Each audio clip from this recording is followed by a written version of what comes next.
Can you pray Psalm 91 with me? The most powerful prayer in the Bible is Psalm 91. It can protect me from any evil. Let's pray. He who dwells in the secret place of the Most High in the shadow of the Almighty shall rest. I took it from the Lord. He is my God, my refuge, my fortress, and in him I will trust for.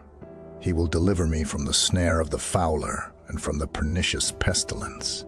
He will cover me with his feathers, and under his wings I will trust. His truth will be my shield and buckler.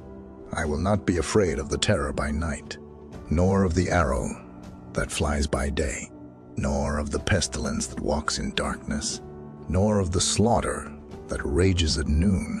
1,000 will fall at my side, and 10,000 at my right hand, but I will not be struck down. Only with my eyes will see the reward of the wicked for you. O Lord, are my refuge.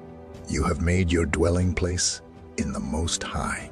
No evil shall befall me, nor shall any plague come near my tent. For he will give his angels charge over me to keep them in all my ways.